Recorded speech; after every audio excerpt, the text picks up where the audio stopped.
ఏపీలో షర్మిల రాకతో రాజకీయాలు మరింత వేడెక్కాయి. కాంగ్రెస్ వైసీపీ మధ్య మాటల తూటాలు పేలాయి.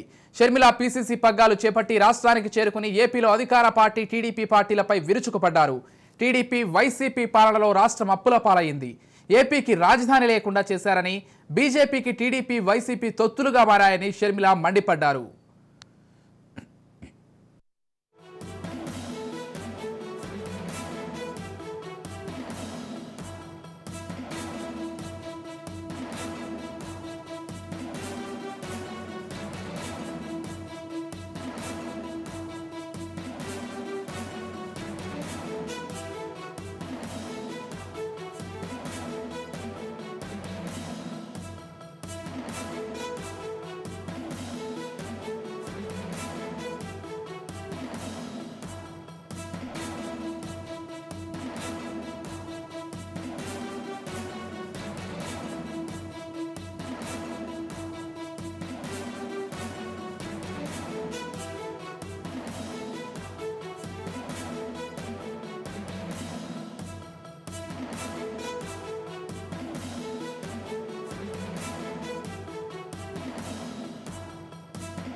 షర్మిల వ్యాఖ్యలకు సజ్జల కౌంటర్ ఇచ్చారు. షర్మిల వాడిన భాష సరికాదు. కాంగ్రెస్ పార్టీ గురించి షర్మిలకు ఏం తెలుసు? వైఎస్ఆర్ పేరును ఎఫ్ఐఆర్లో చేర్చింది కూడా కాంగ్రెస్ పార్టీనే అని ఆయన అన్నారు.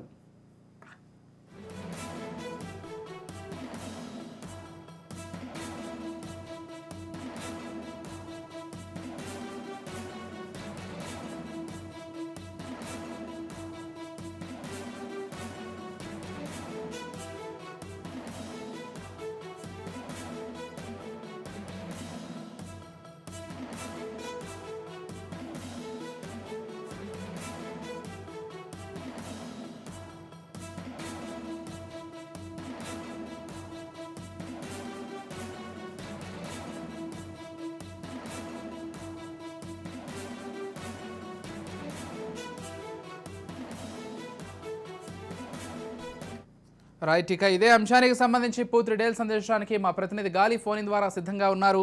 ఎస్, చెప్పండి గాలి. అంటే మొత్తానికి వైఎస్ షర్మిల పీసీసీగా బాధ్యతలు చేపట్టిన తర్వాత అంటే అన్ని రాజకీయ పార్టీల గురించి ఏపీ గురించి ప్రస్తావించినప్పటికీ ప్రధానంగా వైసీపీనే టార్గెట్ చేశారనే చెప్పుకోవాలి. అంటే ఏ విధంగా చూడాలి ఈ అంశాన్ని?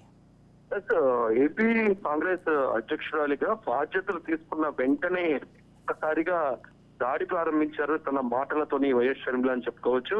ప్రధానంగా జగన్మోహన్ రెడ్డిని టార్గెట్ చేస్తూ ఆమెను కామెంట్ చేయడం జరిగింది. ఏపీకి రాజధాని లేదు, అప్పుల ఊబిలోని ఏపీని పూర్తి స్థాయిలో పడేసిన పరిస్థితి కనపడుతుంది. ప్రత్యేక హోదా అంటూ ఎన్నికల ముందు చెప్పిన వైసీపీ తర్వాత ప్రత్యేక హోదా గురించి పోరాటం చేయట్లేదు అనేది మాత్రం ఆమె కామెంట్ చేశారు. ఇంకా దాంతో పాటు రాష్ట్రంలోని ఉన్న 3 పార్టీలు, ఇటు బీజేపీ, టీడీపీ కావచ్చు, జనసేన కావచ్చు, వైసీపీ కావచ్చు, 3 పార్టీలు బీజేపీకి తొత్తులుగా మారున్నాయి. ఏపీలో ప్రత్యామ్నాయంగా కాంగ్రెస్ పార్టీ ఒకటే ఏపీ కోసం పోరాటం చేస్తుంది అనేది మాత్రం ప్రధానంగా షర్మిల కామెంట్ చేయడం జరిగింది. ఇంకా దాంతో పాటు జగన్మోహన్ రెడ్డిని జగన్ రెడ్డి అంటూ కూడా ఆమె చేసిన కామెంట్స్ ఇప్పుడు హాట్ టాపిక్ గా మారాయి. ప్రధానంగా ఆంధ్రప్రదేశ్ రాష్ట్రంలోని రాజధాని అంటే 3 రాజధానులని చెప్పి ఒక్క రాజధాని నిర్మాణం కూడా వైసీపీ ప్రభుత్వం చేయలేదు అంటూ కూడా ఘాటైన వ్యాఖ్యలను షర్మిల చేశారు. అయితే కొంచెం క్రితం షర్మిల కామెంట్స్ పై వైసీపీ కూడా స్పందించింది. వైసీపీ ప్రభుత్వ సలహాదారు సజ్జల రామకృష్ణారెడ్డి స్పందించడం జరిగింది. ఎందుకంటే కాంగ్రెస్ పార్టీ పూర్తిగా ఏపీని విభజన చేసింది, విభజన ద్రోహి కాంగ్రెస్ పార్టీ. అయితే గతంలోని జగన్మోహన్ రెడ్డి మీద పెట్టిన కేసులు పెట్టి దాదాపు 16 నెలల పాటు జైల్లో తరలించారు. అప్పుడు పెట్టిన ఎఫ్ఐఆర్ లోని వైఎస్ఆర్ పేరును కూడా కాంగ్రెస్ పార్టీ ఇందులోని పెట్టింది. ఈ నేపథ్యంలో ఏ మొహం పెట్టుకుని కాంగ్రెస్ పార్టీకి సంబంధించి జాయిన్ అవటం, అక్కడి నుంచి జగన్మోహన్ రెడ్డిని ఏ విధంగా షర్మిల విమర్శిస్తున్నారు అనేది మాత్రం ఆయన ప్రశ్నించడం జరిగింది. ఇటు తెలంగాణలోని మాట్లాడిన భాష, ఇప్పుడు భాష ఏంటి, తెలంగాణలోని పార్టీ పెట్టి ఎందుకు పూర్తిగా కాంగ్రెస్ పార్టీలోకి కలిపి ప్రస్తుతం ఏపీలోకి ఎందుకు వచ్చారనేది మాత్రం తీవ్ర స్థాయిలో వైసీపీ కూడా కౌంటర్ చేసిన పరిస్థితి కనబడుతుంటే, ఓవరాల్ చూసినట్టయితే షర్మిల రావటంలోనే వైసీపీని టార్గెట్ చేస్తుందని చెప్పుకోవచ్చు.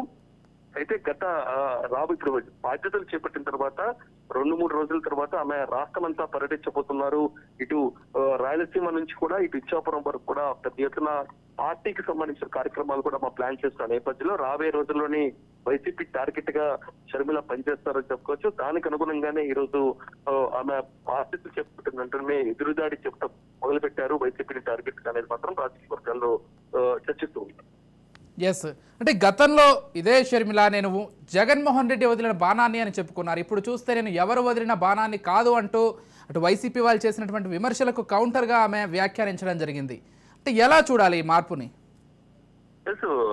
ఏదైతే ఉందో తాను జగన్ వదిలిన బాణం అనేది మాత్రం ఎప్పుడు మనం ఇటు రాజకీయాల్లోని షర్మిలాని గురించి మాట్లాడుతూ ఉంటాం. అయితే అదే ప్రశ్నకు ఆమె సమాధానం చెప్తూ ఎవరు వదిలిన బాణమో దేనికోసం బాణమో భవిష్యత్తు తెలుస్తుంది. తాను జగన్మోహన్ రెడ్డి వచ్చిన బాణం అనేది కూడా చెప్తూ ఉన్న నేపథ్యంలో రాబోయే రోజుల్లోని ప్రజల కోసం, ఏపీ ప్రజల కోసం కష్టపడే బాణాన్ని అనేది మాత్రం ఆమె అభివర్ణిస్తాం. చూసినట్టయితే ప్రతి అంశానికి ఏదైతే ఉందో షర్మిల ఏదైతే ఉందో తాను తెలంగాణలో తెలంగాణ బిడ్డలని కూడా ఆమె కామెంట్ చేస్తున్న నేపథ్యంలో దానిపై కూడా స్పందించారు. తాను పుట్టింది ఏపీలోని, తన పుట్టిల్లు ఏపీ, మెట్టినిల్లు తెలంగాణ అంటూ కూడా ఆమె కామెంట్ చేస్తున్న నేపథ్యంలోని తెలంగాణలో కూడా కేసీఆర్ ప్రభుత్వాన్ని పూర్తిగా కుప్పకూలిస్తానికి తానే కారణం, అదే అభివృద్ధితోనే, అదే నిదానంతోనే ఏపీలో కూడా తాను వచ్చాననేది మాత్రం కామెంట్ చేస్తున్న నేపథ్యంలో అధికార పక్షమే టార్గెట్ గా రానున్న రోజుల్లో మరింత ధీటుగా షర్మిల పనిచేస్తున్నారు. అంతే ధీటుగానే రాష్ట్రంలోని పూర్తిగా తుడిచిపెట్టిన కాంగ్రెస్ పార్టీని బలోపేతం దిశగా కూడా మనం ప్లాన్ చేస్తున్నట్లుగా తెలుస్తుంది. దాంతో పాటు ఎన్నికల పోటీకి సంబంధించి కూడా షర్మిల ఈ రోజు ఇచ్చారు. మొత్తం 175 నియోజకవర్గాల్లోని 25 పార్లమెంట్ సెగ్మెంట్ లో, మొత్తం అసెంబ్లీతో పాటు అన్ని పార్లమెంట్ సెగ్మెంట్ లో కూడా తాము పోటీ చేయబోతున్నాం. ఈ నెల 24వ తారీఖు నుంచి ఎవరైతే పోటీ చేయబోతారు ఒక ఆనవాయితీ ఉంది. పోటీ చేసే వాళ్ళు ఎవరైతే ఉంటారో వాళ్ళు అప్లికేషన్ పెట్టుకోవాల్సి ఉంటుంది. ఆ కార్యక్రమాన్ని ఏపీ వ్యవహారాల ఇన్ఛార్జ్ గా ఉన్న మానసియా ఠాగూర్ శ్రీకారం చుట్టబోతున్నారు. ఈ నెల 24వ తారీఖు నుంచి కూడా అప్లికేషన్ స్వీకరిస్తామనేది మాత్రం కామెంట్ చేయడం జరిగింది. ఓవరాల్ గా చూసినట్టయితే రావటం తీవ్ర స్థాయిలోనే వైసీపీ టార్గెట్ గా ఇటు షర్మిల కామెంట్స్ ఇప్పుడు ఏపీ రాజకీయాల్లో హాట్ టాపిక్ గా మారాయి. ఎస్ గాలిబ్, అంటే ప్రధానంగా అటు ఎవరైతే సజ్జల కావచ్చు లేకపోతే ఇతర వైసీపీ నాయకులు షర్మిలపై విమర్శలు గుప్పిస్తూ ఇదంతా కూడా చంద్రబాబు ఎత్తుగడ, చంద్రబాబు చేసే రాజకీయం అంటూ కూడా విమర్శలు గుప్పిస్తున్నారు. అంటే ఏ విధంగా చూడాలంటే ఒకవైపు షర్మిల అటు వైఎస్ఆర్సీపీని తిడుతూనే చంద్రబాబు నాయుడు కావచ్చు లేకపోతే అటు టీడీపీని కూడా విమర్శలు గుప్పిస్తుంటే మరోవైపు వైసీపీ మాత్రం ఇదంతా కూడా చంద్రబాబు నాయుడు ఎత్తుగడ అంటూ విమర్శలు చేస్తున్నారు. ఎలా చూడాలి గాలిబ్? షర్మిల ఈ రోజు కామెంట్స్ చూసినట్టయితే విమర్శల్లోని తెలుగుదేశం పార్టీని కూడా జోడించింది. ఎందుకంటే గ్రాఫిక్స్ రాజధాని అంటూ కూడా చంద్రబాబు చెప్పారు. అంతకుముందు ఏపీకి సంబంధించి ప్రత్యేక హోదా విషయంలో కూడా ఆయన బీజేపీతోని కలిసిపోవటం పరిస్థితి ఉంది. రెండు పార్టీలు ఆంధ్రప్రదేశ్ రాష్ట్రంలో విభజన తర్వాత పూర్తి స్థాయిలోని ఆర్థికంగా ఇబ్బందులు తలెత్తారు, పెద్ద ఎత్తున అప్పులు పాలు చేశారు అనేది మాత్రం చంద్రబాబును కూడా కలుపుకొని షర్మిల కామెంట్ చేశారు. అయితే దీన్ని పూర్తిగా చంద్రబాబును ముఖ్యమంత్రి చేసేందుకే షర్మిల ఏపీకి వచ్చారు, వైసీపీపై కామెంట్ చేస్తున్నారు అనేది మాత్రం వైసీపీ చెప్తుంది. ఈ నేపథ్యంలోనే రానున్న సార్వత్రిక ఎన్నికల్లో ఇప్పటివరకు మనం చూసాము బీజేపీ, జనసేన, టీడీపీ, వైసీపీ ఈ 4 పార్టీలే ప్రస్తుతం రాజకీయ పోటీలో ఉన్న నేపథ్యంలో ఏపీలో తాము కూడా ఉన్నాము. కాంగ్రెస్ పార్టీ అనే డైరెక్షన్స్ ఈ రోజు షర్మిల చూస్తే మనకు అర్థమవుతుంది. Right, thank you Ghalib.